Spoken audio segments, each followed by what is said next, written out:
إلى حضرة النبي المصطفى سيدنا محمد صلى الله عليه وسلم وآله وأصحابه وأزواجه وذريته وأهل بيته أجمعين شيء لله لنا ولهم الفاتحة.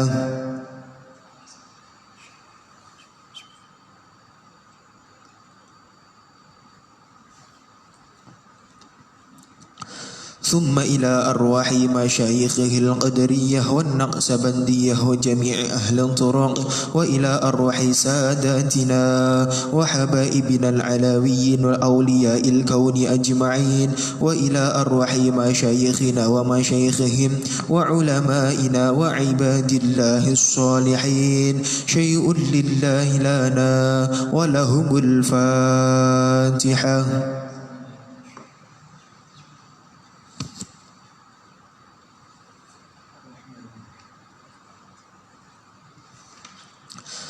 خصوصا إلى روح القطب الرباني والهيكل الصمداني والغوث النوراني سيدنا الشيخ عبد القادر الجيلاني ومشايخه وأزواجه وذريته وأهل بيته أجمعين، وإلى روح سيدنا الشيخ جعفر بن حسن بن عبد الكريم البرزنجي، وإلى روح صاحب هذه الوظيفة العلية والمآثر السنية سيدنا الشيخ محمد عثمان الإسحاقي وسيدنا الشيخ أحمد أسراري الإسحاقي، وإلى أرواح آبائنا وأمهاتنا وجميع المسلمين والمسلمات والمؤمنين والمؤمنات الأحياء منهم والأموات في جميع الجهات، وإلى صاحب هذه الحاجة وأهل بيته وأعوانه أجمعين وأصولهم وفروعهم علانية الصدق والقبول بحصول الآمال والمأمول بجاه وشفاعة الرسول صلى الله عليه وسلم وببركة الجيلاني والبرزنجي والإسحاقي شيء لله لنا ولهم الفاتحة.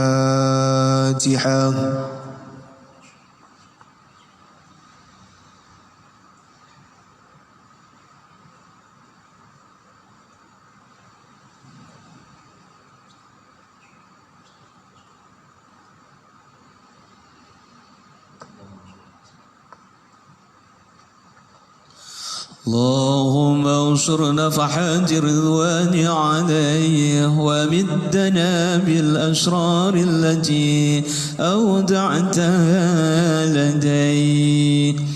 بسم الله الرحمن الرحيم. Wa kana lan ono sinten Kanjeng Syekh Abdul Qadir Jailani radhiyallahu ridhoni sinten Allahu Allah anhu saking Kanjeng Syekh Abdul Qadir Jailani. Iku la yu'azimu ora pernah ngagungake sinten Kanjeng Syekh Abdul Qadir Jailani al-aghniya ing pira-pira wong kang sugih. Perlu dicatat, sejarah mengatakan bahwasanya manaqib Syekh Abdul Qadir Jailani enggak pernah sama sekali itu memuliakan atau menghormati orang kaya, sama sekali enggak pernah. Tapi perlu dicatat, yang dimaksud menghormati orang kaya yang tidak diperbolehkan menurut ajaran agama Islam itu menghormati karena kayanya. Begitu juga sebaliknya, bukan berarti kita harus membenci atau meremehkan orang kaya, bukan. Maksudnya dia tunduk kepada orang kaya tapi tunduk karena hartanya. Ini yang dilarang oleh ajaran agama Islam. Jadi Kanjeng Syekh Abdul Qadir Jailani itu la yu'azzimul aghniya, tidak memuliakan orang kaya tapi tujuannya karena hartanya. Bukan berarti kita wajib menyepelekan, wajib meremehkan, wajib menghinakan orang kaya, enggak. Kita memuliakan seseorang itu kita dilarang karena kayanya. Tetapi silahkan seandainya ada orang kaya, kebetulan orangnya kaya, orangnya ngalim, orangnya sepuh, maka tetap wajib kita hormati. Banyak di lingkungan kita orang kaya, dermawan, kebetulan memang orangnya soleh, nggak sedikit disepuhkan. Contoh di masyarakat saya banyak orang kaya, kebetulan sesepuh, ya wajib kita hormati. Tapi menghormatinya bukan karena kayanya, tetapi menghormatinya karena kesolehannya, menghormatinya karena kesepuhannya, menghormati karena alimnya. Jadi sekali lagi ini adalah perintah Rasulullah, di mana ada seseorang mengagungkan atau tunduk kepada orang kaya, tapi tunduk karena hartanya, maka akan hilang sepertiga agamanya. Maksudnya begitu. Wala yakumulan ora pernah jumeneng sinten Kanjeng Syekh Abdul Qadir Jailani li ahadin krana wong suci minal umara isangking pira-pira pemerintah. Kanjeng Syekh Abdul Qadir Jailani itu enggak pernah mau berdiri hanya karena kedatangan seorang pemerintah. Wala arkanid daulati lan ora pira-pira pejabatnya pemerintah. Begitu juga enggak karena menteri-menterinya, pejabat-pejabat pemerintahan, enggak sama sekali. Wa kana lan ana sinten Kanjeng Syekh Abdul Qadir Jailani kasiron kelawan akeh iku yaro weruh sinten Kanjeng Syekh Abdul Qadir Jailani al khalifata ing khalifah qasidan ingkang nejo lahu maring Kanjeng Syekh Abdul Qadir Jailani jalisun iku wong kang pinara. Wa huwa utawi Kanjeng Syekh Abdul Qadir Jailani jalisun iku wong kang pinara. Fayadkhulu mongko mlebu sinten Kanjeng Syekh Abdul Qadir Jailani kholwatan ing makom kholwah ing nggon persepen sumayah ruju, kemudian keluar sinten Kanjeng Syekh Abdul Qadir Jailani alal khalifati ing atase khalifah ba'da wusulihi ing dalem sak badane oleh tumeka Kanjeng Syekh Abdul Qadir Jailani ing kholwah izaron tujuane krana mulyaake litorikil fuqara maring dalane pira-pira wong kang butuh. Maring Allah, maring butuh ngilmune Allah, maring butuh ngeparek maring Gusti Allah. Wali alla yakumalan krana yentoh ora ngadeg sapa Kanjeng Syekh Abdul Qadir Jailani lil khalifati krana tujuane mulyaake khalifah. Wa ma waqafa titik sampai segitu. Jadi Kanjeng Syekh Abdul Qadir Jailani itu sudah sangat sering sekali didatangi oleh tamu, yang namanya tamu ini adalah bukan sembarang orang, tetapi langsung gubernurnya, langsung presidennya, langsung bupatinya.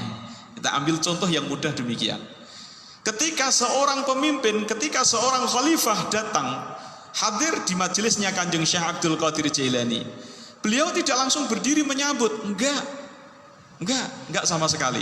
Tetapi apa yang dilakukan oleh Kanjeng Syekh, yang dilakukan justru beliau itu malah masuk ke makom kholwah, masuk ke makom kholwah, tempat beliau itu bermunajat, tempat beliau itu bermuraqabah kepada Allah Subhanahu wa taala. Setelah itu beliau ya ke madrasah, ke majelis ilmunya, mulang ngaji torekohnya. Tujuannya untuk apa?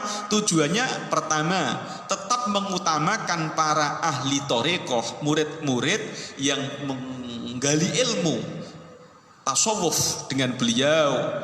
Wali alla yakumalil khalifah, dan tujuan yang kedua adalah supaya beliau itu tidak tunduk kepada khalifah. Nah, inilah beliau Kanjeng Syekh Abdul Qadir Jailani, di mana akhlak beliau betul-betul sesuai dengan sunnah Rasulullah Shallallahu Alaihi Wasallam. Wa ma waqafalan ora pernah mandek sinten Kanjeng Syekh Abdul Qadir Jailani bibabi wazirin ing dalem lawange patih wala sultanin lan ora ratu. Tidak pernah sama sekali beliau itu mengajukan proposal kepada pemerintah, enggak pernah. Beliau mengajukan minta sumbangan kepada pemerintah, enggak pernah sama sekali. Jangankan beliau minta, beliau didatangi, dibawakan banyak hadiah, beliau enggak pernah mau menerima. Jadi kalau zaman sekarang kok ada kiai pondok pesantren salaf enggak menerima sumbangan dari pemerintah, itu wajar. Wajar, karena apa? Beliau ada yang diikuti. Nah, inilah beliau itu karena betul-betul wirai, menghati-hati, khawatir adanya uang, adanya sumbangan dari pemerintah, itu beliau takut kejerumus di dalam kesubhatan. Tapi kalau di dalam syariatnya sendiri, di dalam syariatnya, ilmu kulitnya, itu pada dasarnya memang boleh.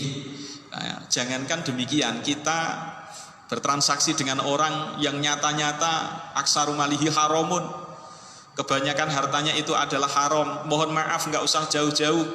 Kita punya teman, yang teman ini termasuk bandar togel, termasuk bandar judi.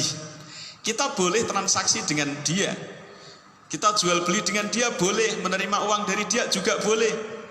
Dengan catatan apa? Dengan catatan kita tidak tahu secara nyata bahwasanya uang itu adalah min malin haramin, dari uang yang haram.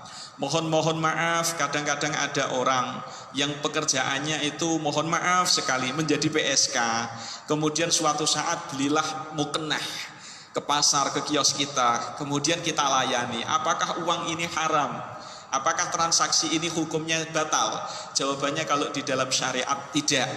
Hukumnya hanya makruh. Jadi wa yajuzu muamalatu wa yajuzu al muamalah biman aksaru malihi haramun. Jadi hukumnya boleh bermuamalah dengan orang yang kebanyakan hartanya itu didapat dari haraman, tapi dengan catatan in lam yatahaqqaq, dengan catatan kapan kita tidak punya keyakinan, enggak nyata kalau itu adalah uang haram, tetapi hukumnya makruh.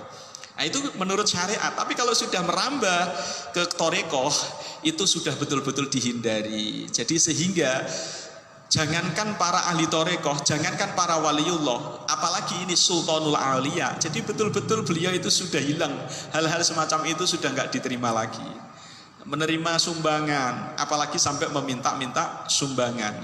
Jadi mohon maaf, ini kan kita ngaji, namanya ngaji ya, ngatur jiwa. Jadi bukan berarti saya itu langsung mengikuti Kanjeng Syekh Abdul Qadir Jailani, bisa ya, enggak mungkin, jauh sekali. Baina sama wal sumur bur lah. Nggih.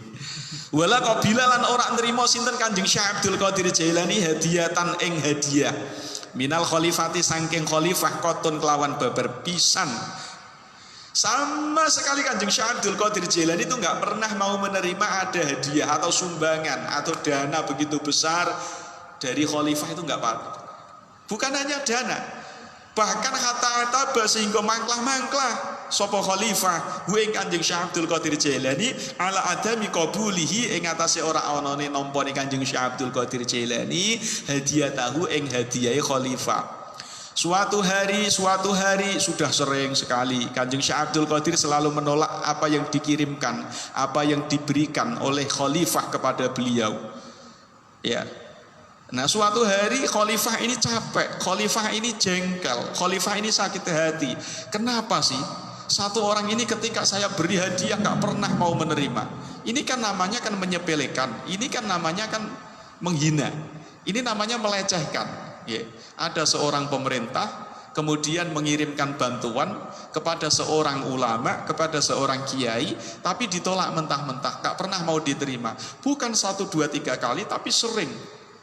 Akhirnya pemerintahan ini, khalifah ini sakit hati, sehingga wajar kalau sakit hati kemudian diluapkan dengan ekspresi marah.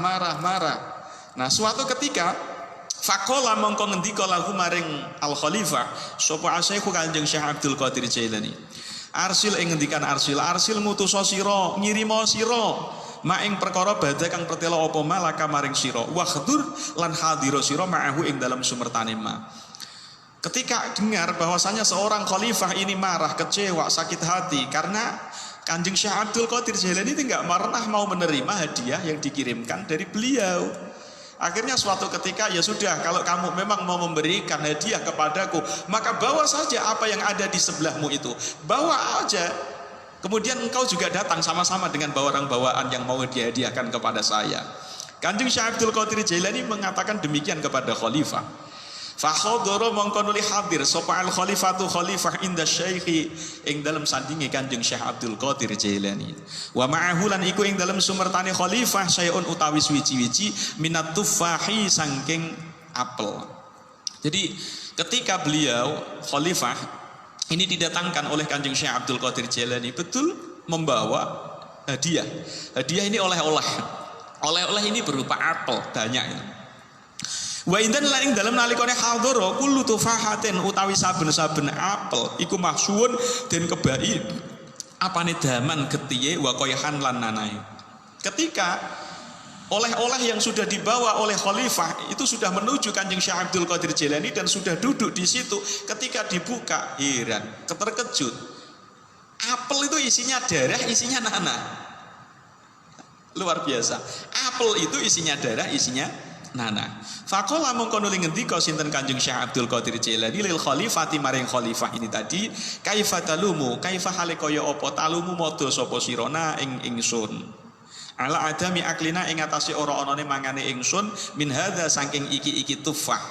Wa kulluhu utawi sekabehane hadza maksuwun iku den kebai bidima innasi kelawan pira-pira getahe menungso. Nah, sekarang engkau sudah tahu sendiri khalifah, bahwasanya yang engkau bawa sebagai hadiah untuk saya ini berupa apel, dan apel ini dipenuhi dengan darahnya manusia. Bagaimana mungkin saya akan bisa makan? Oleh karena itu jangan beranggapan bahwasanya saya ini enggak doyan. Karena apa? Ya karena memang isinya itu darahnya manusia. Sampai segitunya. Oleh ngati-ngati begitu hati-hatinya Kanjeng Syekh Abdul Qadir Jailani. Wong kelasnya waliullah umum, bukan sultanul aulia, itu sudah betul-betul menghindari barang-barang yang syubhat, apalagi ini kelasnya sultanil aulia. Fastaghfara mongko muli nyuwun ngapura. Jaluk ngapura sinten khalifah wa tabalan taubat sinten khalifah ala yadihi ing atase ngersane Kanjeng Syekh Abdul Qadir Jailani.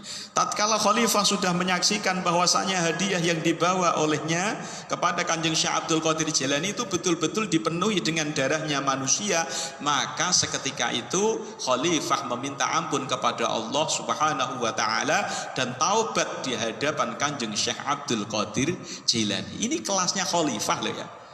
Berarti kalau di Baghdad pada saat itu ya memang orang 01-nya, orang nomor 1-nya di Baghdad. Wa kana lan ono sapa khalifah iku yakti teko sapa khalifah fayakifu mongko nuli ngadeg mandeg sinten khalifah baina yadai syekhi ing dalem ngersane Kanjeng Syekh Abdul Qadir Jailani ka ahadin nasi kaya madani pira-pira izin-izine menungso. Wa sahiba lan ngancani sinten Al-Khalifah ing Kanjeng Syekh Abdul Qadir Jailani ilaan mata tumeka yen toh mati sapa khalifah. Mulai dari situ sudah betul-betul beliau itu istighfar, beliau betul-betul bertaubat kepada Allah bahwasanya apa yang telah dibawa selama ini itu adalah hal yang mohon maaf subhat, maka taubatan sampai situ sampai menjelang ajal.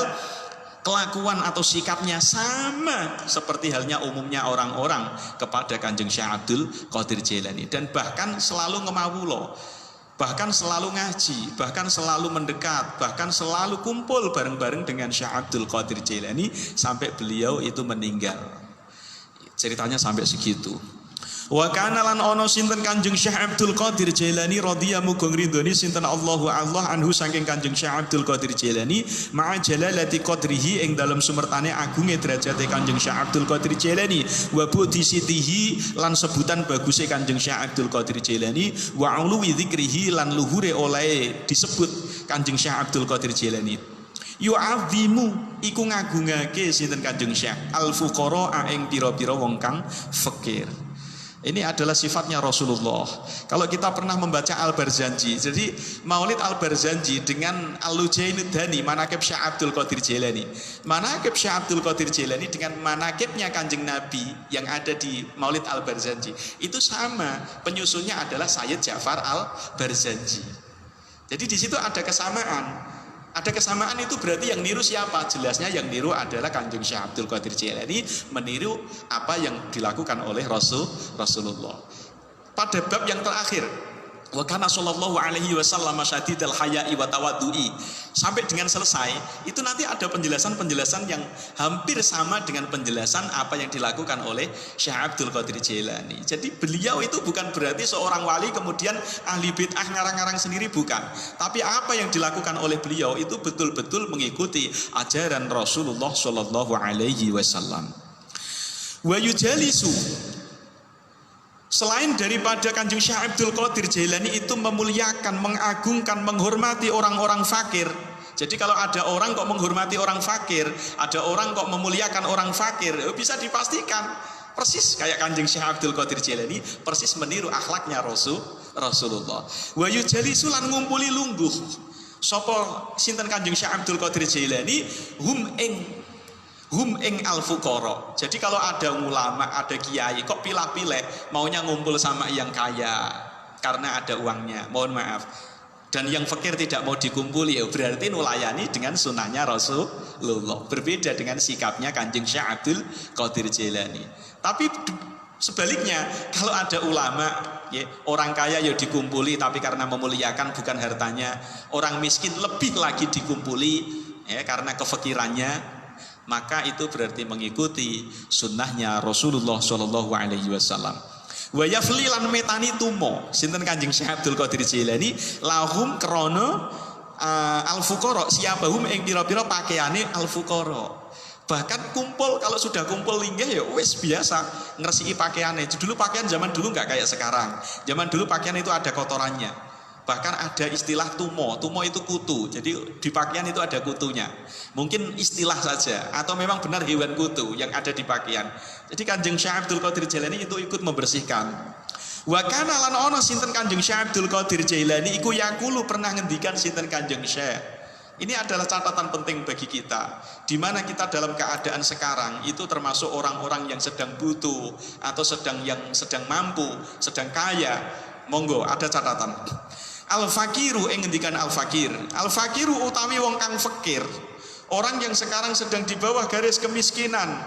Tapi as-sabiru yang bersabar iku afdhalul luwih utama minal ghani tinimbang saking wong kang sugih asyakiri kang akeh syukure.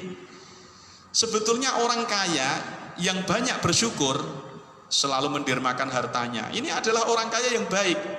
Bukan hanya mendirmakan hartanya tetapi rajin ibadahnya. Ini adalah orang kaya yang paling top markotop. Orang kaya kelakuannya baik, dermawan, rajin ibadahnya. Ini adalah al-ghaniyyu syakir namanya. Orang yang kaya tetapi syukurnya besar. Loh, itu orangnya sudah baik. Tapi tingkatannya itu ternyata ada yang lebih baik lagi. Siapa itu? Yaitu al-fakiru sobir. Orang yang fakir tetapi bersabar. Ini kayaknya cocok, relevan dengan keadaan kita sekarang. Sekarang kita sedang diuji. Adanya pandemi ini, kita betul-betul krisis dalam masalah ekonomi. Jadi bukan berarti kita itu harus menyalahkan sana sini. Pokok kita disuruh bersabar saja. Puaslah, sabar. Bagaimana caranya supaya kita tetap bisa menyambung hidup itu aja. Tetapi tetap bersabar, ya. Tetap bersabar. Jadi al-fakiru sobir afdolu, orang yang fakir tapi dia mau bersabar bahwasanya ujian musibah ini adalah betul-betul datangnya dari Allah. Ya udah saya bersabar. Karena apa? Murni ini adalah murni datangnya dari Allah. Nah, oleh karena itu orang yang fakir mau bersabar itu lebih utama daripada orang kaya yang mau bersyukur. Nah, kemudian ada lagi, ya, wal fakiru syakir. Wal fakiru utawi wong kang fakir, asyakiru kang syukur. Wes fakir tapi syukur. Ada banyak. Di Indonesia banyak. Loh, di Indonesia itu gudangnya orang baik. Meskipun banyak yang tidak baik, tapi gudangnya orang baik itu di Indonesia. Orangnya sudah miskin, nggak punya uang, wes melarat lah. Ibaratnya hari besok itu seolah-olah sudah nggak ada lagi makanan. Makanan tuh habis hari ini saja. Tapi tetap masih bersyukur. Artinya apa? Urusan dunia memang kita diperintahkan oleh Allah untuk melihat ke bawah, bukan melihat ke atas. Artinya apa? Ya masih bersyukurlah. Masih bersyukur saya memang dalam keadaan fakir. Hari ini saya nggak ada uang, saya lagi krisis betul. Tetapi masih bersyukur keluarga diberikan kesehatan. Kalau orang bersyukur tuh enak, masih beruntung saya. Lah teman saya sudah nggak bisa makan, anaknya sakit-sakit. Nah berarti kan masih syukur saya. Kemudian yang anaknya sakit-sakit masih mending, anak saya cuma sakit-sakit, saya nggak punya uang. Tetapi kan nggak sampai masuk rumah sakit. Lah teman saya anaknya sudah sakit-sakitan, masuk rumah sakit, nggak punya uang. Nah ini berarti namanya orang syukur. Yang masuk rumah sakit masih bersyukur, anak saya masih rumah sakit, meskipun nggak punya uang saya bisa hutang-hutang. Tapi beruntung anak saya bisa selamat sembuh daripada teman saya sudah nggak punya uang, masuk rumah sakit, totalan banyak, meninggal. Nah, inilah yang dinamakan syukur. Jadi al-fakir as-syakir, orang yang fakir tapi masih saja mau bersyukur, iku afdolu luweh utomo min huma tinimbang al-fakiru sobir wal ghaniyyu syakir. Tatkala ada orang fakir yang mau saja masih bersyukur di dalam hatinya, masih bersyukur, maka dia jauh lebih utama daripada pertama orang fakir yang bersabar, yang kedua orang kaya yang mau bersyukur. Sampai-sampai ini adalah makalah Kanjeng Syekh Abdul Qadir Jailani yang paling terdalam. Ini mohon maaf, mungkin Saya jauh dari sifat ini. Makolahnya begini, wa ma ahabbal bala'a wa taladzudha bihi illa man arafal mubliya. Wa ma ahabbalan ora seneng, ora menaruh rasa cinta, ya, al bala'a ing musibah, ing bencana, wa taladzudha lan enak-enakan bihi kelawan bala. Sopo ilaman kejaba wong arafa kang ma'rifat, arafa wis betul-betul wong sing wis ngerti al mubliya ing Allah zat kang ngekei musibah. Lho. Ini kan ngeri, tingkatan yang paling dalam ini. Ya siapa tahu kita itu dalam keadaan semacam ini kan kepepet, bisa menerapkan semacam ini. Artinya apa? Tidak ada satupun orang yang merasa dia itu menikmati adanya ujian dari Allah. Ya Allah, sudah nggak punya uang, mau mudik nggak bisa, ya Pak. Di sini juga nggak bisa bayar kontrakan, mau begini nggak bisa, mau begini nggak bisa. Ini kan ujian yang sangat berat, ya. Tapi dia merasa enak, ya sudahlah nikmati saja, enjoy saja. Karena apa? Karena dia sadar bahwasanya ini murni datangnya dari Allah. Hanya perantaranya itu kan melalui virus munculnya dari Wuhan, melalui mohon maaf keterlambatan pemerintah dalam menangani dan lain sebagainya. Nah itu nggak pernah mau menyalahkan, wes dinikmati saja. Makanya ketika ada musibah semacam ini, ayolah bersyukur. Artinya apa? Meskipun dalam keadaan kita terjepit, nggak punya uang, meskipun dalam keadaan kita betul-betul diuji oleh Allah, nggak bisa ngapa-ngapain, ya sudah, pasrah saja. Karena kita sadar, kita akan tahu bahwasanya Allah lah ini zat yang memberikan bencana, Allah lah ini zat yang memberikan wabah Covid ini Allah. Wa kana lan ono sinten Kanjeng Syekh Abdul Qadir Jailani iku yaqulu nate ngendikan sinten Kanjeng Syekh Abdul Qadir Jailani ittabi'u ing dawuh ittabi'u padha anuta sunnah sira kabeh. Ittabi'u ikutilah sunnah-sunnah Rasulullah, ikutilah sunnah-sunnah Rasulullah melalui Al-Qur'an dan Al-Hadis, melalui khulafaur rasyidin, generasi ulama-ulama salaf, ikuti. Lah kok sampean mengikuti ulama-ulama ini kan ahli bid'ah. Yang dimaksud wala tabtadu lan aja padha gawe bid'ah sapa sira. Iki maksudnya adalah bid'ah yang sesat, bid'ah yang dolalah, bid'ah yang qabihah. Ngoten. Wa atiu lan padha taat sira kabeh ing Allah, ing Rasul, ing pemimpin. Dalam keadaan semacam ini memang kita betul-betul dituntut, kita memang betul-betul diuji. Kita sampai batas manakah kita itu taat kepada Allah, taat kepada Rasul, dan taat kepada pemerintah. Kadang orang mengaku taat kepada Allah, taat kepada Rasul, tapi nggak mau taat kepada aturan pemerintah demi kemaslahatan. Lah ini juga mengingkari apa yang ada di dalam Al-Qur'an. Wala tamzaku wala tamroku lan ojo podo metu saking Islam sira kabeh. Mohon maaf, kadal fakiru ayakfuro. Ini mohon maaf sekali ya. Banyak sekali orang-orang yang fakir, banyak sekali orang-orang yang di bawah garis kemiskinan. Kalau kadang kepepet, itu keimanannya mudah ditukar dengan sarimi. Artinya apa? Ketika ada ujian berat semacam ini, maka jangan sesekali kita keluar dari ajaran agama Islam. Karena apa? Karena sekarang banyak, ya mohon maaf sekali, imannya seseorang itu mudah luntur hanya karena fakir. Maka kadal fakiru ayakfuro, orang fakir itu selangkah sedikit saja mudah sekali masuk ke dalam jurang kekufuran. Ya, dibeli beras. Nah, ini sudah kejadian kan di sekitar kita kan banyak. Ya, di Indonesia sendiri maksudnya loh ya. Bukan di saya, bukan, tapi di Indonesia ini sudah banyak jelas. Intinya orang Muslim yang fakir, kepepet, akhirnya apa? Luntur imannya, luntur akidahnya hanya karena masalah makan. Wala tayasu wasbiru lan podo sabar sapa sira kabeh, bersabar sampai keluar daripada musibah ini. Wala tajza'u lan aja podo ngresula sira kabeh. Salah satu larangan keras anjuran ajaran agama Islam, tatkala kita diberikan musibah, kok kita ngeresulo itu selalu mengadu, mengeluh kepada setiap orang yang ketemu. Iya Kang, saya nggak punya uang. Iya Kang, begini. Nah, itu adalah betul-betul dilarang oleh ajaran agama Islam. Meskipun berat, tapi setidaknya dengan membaca keterangan semacam ini kita sedikit terobati. Oh, berarti kita nggak perlu mengeluh. Pernah suatu ketika saya itu dikasih orang uang 5,5 juta. Ini cerita sedikit. Ya. Uang ini diberikan amanah supaya disampaikan kepada orang-orang yang membutuhkan. Padahal pada saat itu uang yang saya pegang itu hanya 100 rupiah. 100.000 rupiah. Ini ujian bagi saya, ujian. Tapi dirasa ringan, karena apa? Karena mempunyai sifat syukur itu tadi. Ya saya masih bersyukur lah, meskipun saya sekarang memang pegang uang 100, tapi kan anak istri sehat, beras masih ada. Uang 5,5 juta ini dibagi-bagikan sesuai dengan amanah yang disampaikan oleh orang yang memberikan amanah. Nah, ini kan sama, berarti apa? Yang penting nggak usah kersuloh lah, uang habis nanti ada sendirilah. Itu artinya jalannya itu ada, entah itu karena ngutang, entah itu karena bekerja, entah itu karena dikasih orang, wis pokoknya pasrah saja. Yang penting ya jangan tomak lah, okay? Yang penting jangan tomak, wis pokoknya pasrah, nanti ada jalannya. Wantadiru lan ngentenono sira kabeh alfaroja ing kebungahan. Cukup ditunggu saja, nanti pasti ya, ibarat orang Jawa bilang itu ono poso ono bodo. Di mana ada puasa pasti ada lebaran. Di mana kita ada kekhususan pasti nanti kita itu ada kebahagiaan.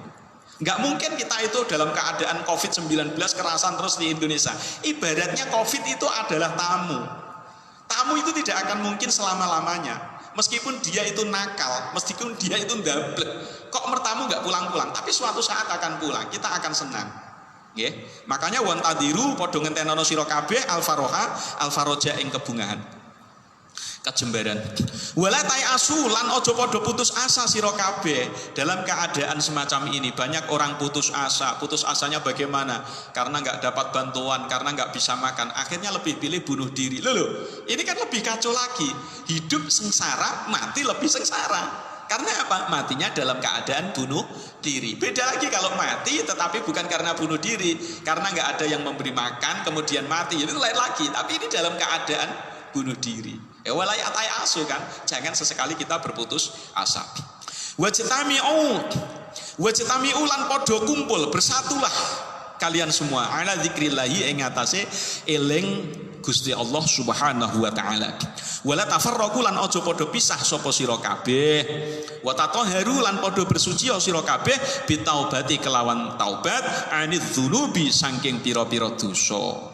Nanti keterangan di akhir ya, pada dasarnya ujian yang begitu besar ini ada tidak terlepas daripada yang namanya tujuan. Ya salah satunya tujuan ini supaya awake dhewe iku kon tobat. Tobat krana apa? Krana dosane awake dhewe iki akeh. Bukan hanya mungkin, tapi memang krana dosane awake dhewe iki akeh. Dosa kita itu banyak. Wala tatalot tahu lan wala tatalot tohu lan ojo padha ngupakake sapa sira kabeh kelawan dosa. Wa an babi maulakum lan saking lawange bendoro sira kabeh la tabrahu ojo lebar-lebar sapa sira kabeh. Artinya apa?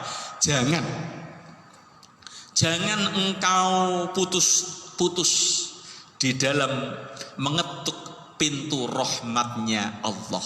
Artinya apa? Kadang-kadang saya itu bosan. Kadang-kadang saya bosan. Masa kok saya berdoa setiap hari habis sholat, mimpin sholat jamaah, kok doa saya kok selalu yang saya baca kok Allahumma rfa'annal bala wal waba wal ghala wal faksha wal munkar. Ini kalau dipikirkan bosan, setiap hari kok membaca itu. Tapi ya memang kita diperintahkan untuk tidak putus. Kita nggak boleh bosan. Terus pokoknya sampai betul-betul. Jadi ada istilah Allahumma dfa' sama Allahumma rfa' ini benar yang mana? Semuanya benar. Kalau Allahumma dfa' ini kan artinya kan ya menolak. Kita mengharap kepada Allah supaya kita itu ditolak. Jadi kita nggak diberikan musibah. Sekarang sudah ada di Indonesia, bahkan sudah ada di sekitar kita. Maka kita Allahumma rfa'. Allahumma rfa' ini mudah-mudahan Allah ini ya. Allah ini mengangkat, harapannya Allah ini mengangkat. Wabah ini betul-betul diangkat oleh Allah. Jadi, pokoknya jangan bosan-bosan, berdoa terus. Allahumma rfa'anal bala wal waba wal ghala wal faksha wal munkar. Tapi kalau Allahumma rfa' ya untuk dirinya sendiri, tapi kalau untuk Indonesia secara keseluruhan, min baladina Indonesia hadza khosso, berarti kita Allahumma rfa'. Kan gitu gitu. Jadi Allahumma rfa' ya benar, mudah-mudahan diangkat. Allahumma rfa' itu ya ditolak. Sama-sama benarnya. Wa kana lan ono sinten Kanjeng Syekh Abdul Qadir Jailani iku yaqulu ngendikan sinten Kanjeng Syekh Abdul Qadir Jailani la takhtar jalban na'mai ing dawuh la takhtar jalban na'mai la takhtar aja milih sapa sira jalban na'mai ing narik pira-pira nikmat wala taf'al balwalan aja nolak bilahi fa innan na'ma sangka sak temene pira-pira nikmat iku wasilatun kang dadi wasilah ilaika maring sira bil kismati kelawan dum-duman istajlabta kang padha uga narik sapa sira ing nakma amla utawa ora. Pesene Kanjeng Syekh Abdul Qadir Jailani ya. Pernah beliau itu mengutarakan, pernah beliau itu memberikan wejangan, jangan sesekali engkau itu memilih di antara dua pilihan. Ya, artinya apa? Yang pertama adalah engkau hanya mau menerima nikmat saja. Terus yang kedua, tetapi saya menolak bala. Ini kalau di dalam doa kita yang selalu kita panjatkan kan ya Allah, Allahumma inna nas'aluka salamah kan gitu. Wal afiyah wa tulil umur kan gitu. Yang kita panjatkan kan selalu itu. Diberikan keselamatan, sehat jasmani, sehat rohani, kemudian diberikan panjang umur. Ini kalau wejangannya beliau itu kita salah. Artinya apa? Kita itu jangan hanya mau menerima kenikmatan saja, sedangkan bala musibah itu kita menolak. Itu salah. Ini kan jauh berarti jauh daripada sikap kita, jauh daripada akhlak kita. Nah, artinya akhlak kita ini ternyata jauh daripada wejangan Kanjeng Syekh Abdul Qadir Jailani. Karena apa? Adanya nikmat ya, itu pasti akan datang kepadamu meskipun engkau itu mencari atau enggak mencari. Pokok engkau akan dapat nikmat. Sebaliknya, wal balwa utawi coba iku halatun kang manggon bika kelawan sira. Wa in karihta senajan sengit sapa sira ha ing al balwa. Yang namanya musibah itu sudah bisa dipastikan akan datang kepadamu kalau memang itu sudah bagianmu. Nggih. Kalau itu memang sudah bagianmu. Jadi begini, malam Lailatul Qadar disebut dengan malam Lailatul Qadar karena apa? Pada malam itu ditakdirkan apa yang akan terjadi 1 tahun yang akan datang mulai malam itu. Norokim tahun 2020 bertepatan tanggal 30 Februari bisa dipastikan akan meninggal. Contohnya begitu. Nanti apa yang akan terjadi kepada seluruh hambanya Allah di muka bumi itu sudah ditakdir pada malam Lailatul Qadar. Maksudnya ditakdir bagaimana? Oh, yang namanya qadha itu kan qoblal azali, jauh sebelum kita itu lahir di dunia. Roh kita sebelum ada, roh kita ketika roh itu kan pertama kali kan ada. Coba kalau kita ngaji Daqaiqul Akhbar, roh itu sudah ada qoblal azali kan gitu. Hanya saja pada saat orang tua membikin kita, kemudian hamil, pada saat janin usia 120 hari, nah itu kan roh itu ditemukan, ditaruh di janin. Nah, itu berarti rohnya itu sudah lama, qoblal azali itu sudah ada. Oh, takdirnya juga sudah ada. Makanya ada istilah qadha dan istilah qadar. Nah, qadha itu apa yang diplanningkan, apa yang direncanakan oleh Allah kepada hambanya. Nah, takdir itu nanti ya sama.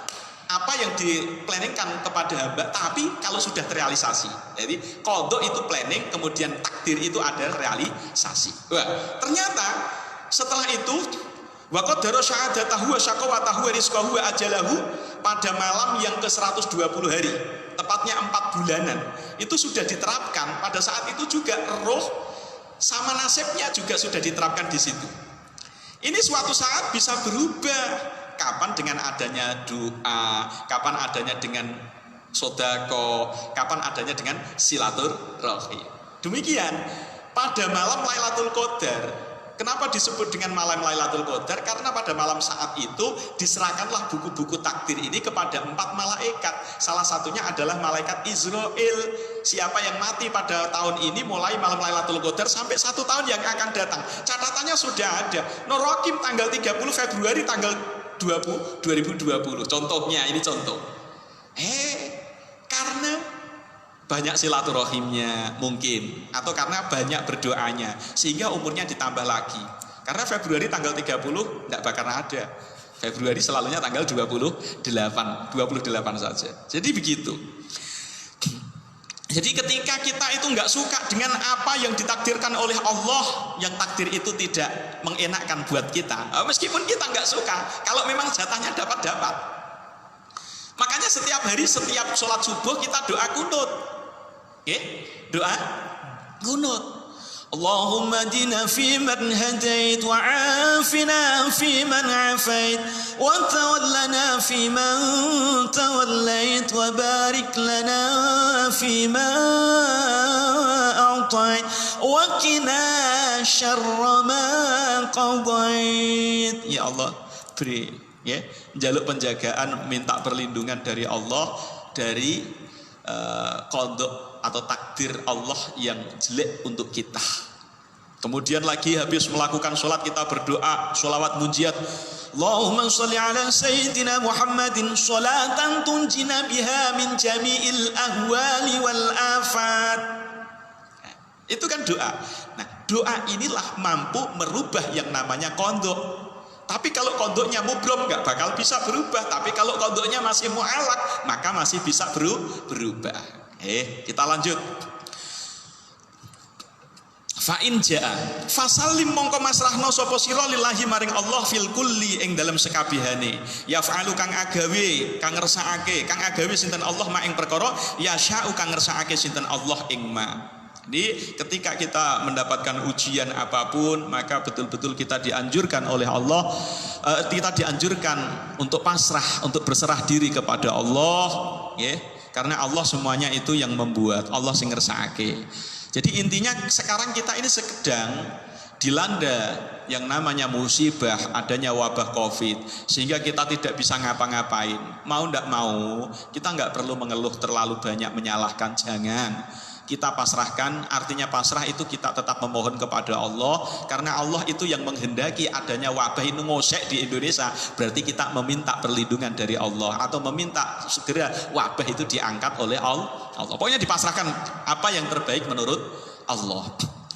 Fa in ja'at mongko lamun teka ka ing sira apa an-na'ma'u pira-pira nikmat fastaghil mongko ketungkula sira bizikri kelawan zikir wa syukri lan syukur.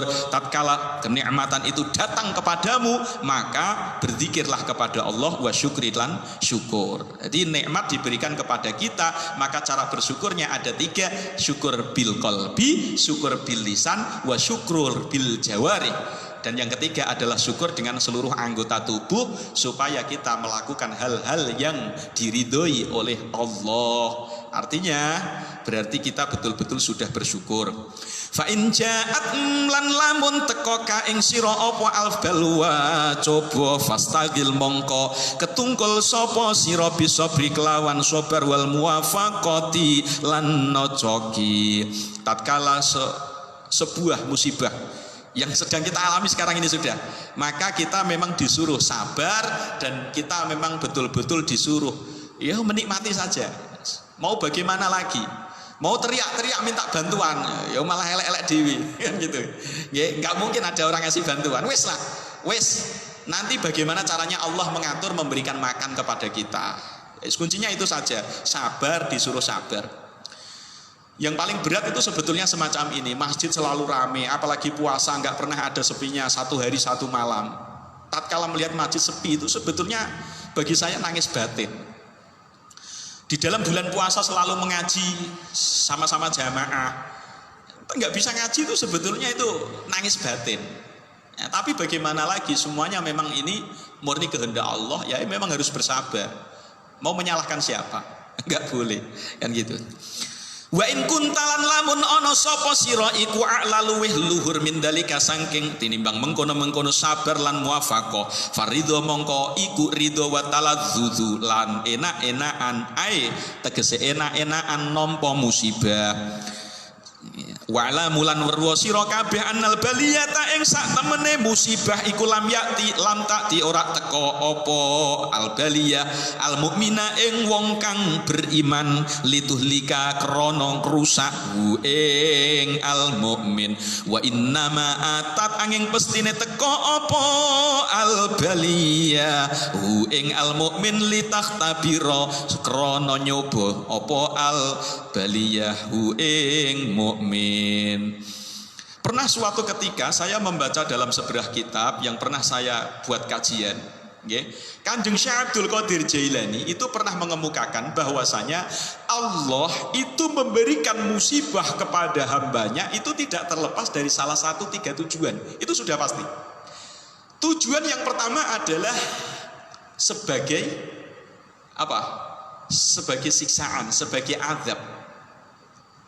Allah menurunkan musibah kepada hambanya sebagai azab. Tujuannya sebagai azab.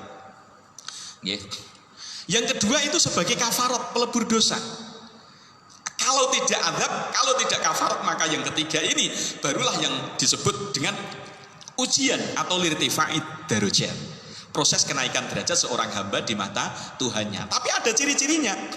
Yang disebut musibah pandemi ini disebut dengan azab itu tatkala seseorang yang menerima, seseorang yang yang terdampak musibah ini, kok dia selalu menggerutu, kok selalu dia tidak bersabar, ngomel sana ngomel sini, mengadu sana mengadu sini, mengeluh sana mengeluh sini, tidak adanya kesabaran yang baik, dan dia justru malah tidak semangat di dalam bertakorup kepada Allah.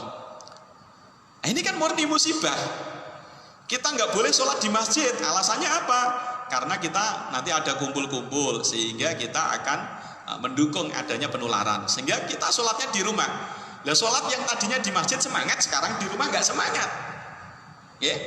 Yang terawih ya biasanya semangat di masjid, sekarang disuruh di rumah malah nggak terawih. Berarti ini kan ada, berarti kan gitu. Yang tadinya rajin 5 waktu sekarang sudah malas lagi. Ini berarti azab. Tergantung efek daripada orang yang merasakan, orang yang menerima. Yang kedua sebagai kafarat, pelebur dosa. Di mana ketika ada orang yang terdampak wabah ini, termasuk kita, kok mau bersabar, bahkan dia nggak banyak mengeluh, nggak ngomel sana, nggak ngomel sini, nggak ngadu sana, nggak ngadu sini, nggak menyalahkan sana, nggak menyalahkan sini, dan dia tetap melakukan amaliyah ibadah seperti biasanya, tetap takorub ilallah, maka ini disebut dengan kafarat, disebut dengan pelebur dosa, karena dosa kita banyak, kan gitu. Adapun yang ketiga, ini yang dimaksud dengan yang ketiga ini, tatkala ada seseorang menerima musibah, dia bersabar, nggak pernah mengeluh, dia merasa ridho, bahkan dia merasa menikmati. Ya Allah, adanya saya diberikan musibah semacam ini, berarti saya masih punya keyakinan bahwasanya ini betul-betul murni dari Allah, bahkan itu menikmati, maka ini disebut dengan ujian. Nah, ini tergantung.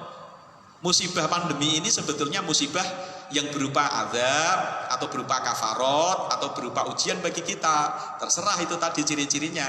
Nah, setiap orang beda-beda. Saya mungkin, mohon maaf, saya mungkin azab, sampean mungkin kafarat, atau sampean mungkin ujian, kita nggak tahu. Jadi, semuanya yang bisa merasakan diri kita sendiri. Kembali kepada diri kita sendiri, introspeksi bahwasanya ini azab, ini kafarat, atau ini ujian. Nah, ciri-cirinya sudah sangat jelas.